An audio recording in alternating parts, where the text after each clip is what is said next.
मेदक के जिला कलेक्टर राहुल राज ने कहा है कि महकमे मौसमियात की जानिब से जुमेरात और जुमे को भारी बारिश की वार्निंग के पेश नज़र तमाम लोगों को चौकन्ना रहना चाहिए। उन्होंने शेड्यूल कास्ट डेवलपमेंट डिपार्टमेंट के boys hostel, government girls junior college, polytechnic college का मुआयना किया जो जुमेरात को टाउन में होने वाली मूसलाधार बारिश की वजह से सैलाब में आ गए। इस दौरान जिला कलेक्टर ने आस पास के इलाकों का भी मुआयना किया जहाँ मूसलाधार बारिश की वजह से सैलाबी पानी जमा हो गया था। इस मौके पर खिताब करते हुए जिला कलेक्टर ने कहा कि जिले में 2 दिन तक मूसलाधार बारिश रिकॉर्ड की जाएगी और महकमे मौसमियात की वार्निंग के मुताबिक तमाम लोगों को 3 दिन तक अलर्ट रहने की ज़रूरत है। उन्होंने कहा कि तमाम लोग अपनी हिफाजत खुद करें और इस मसले के हल के लिए कोई मुस्तकिल हल निकाला जाएगा क्योंकि माजी में बताए गए हॉस्टल और कॉलेज नशेबी इलाकों में वाक़ हैं। उन्होंने तमाम लोगों से अपील की है कि वो चौकस से रहें और बहने वाले सैलाबी पानी को अबूर करने की कोशिश ना करें।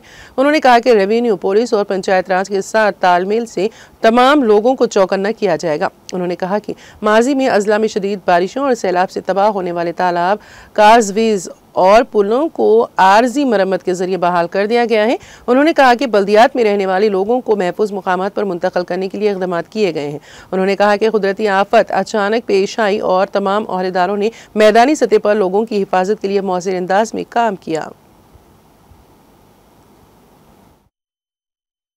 ప్రజలకందరికీ కూడా నమస్కారం। సో ఈ రోజు ప్లస్ రేపు కూడా మనకి భారీ నుంచి అతి భారీ వర్షాలు కురిసే అవకాశం ఉంది।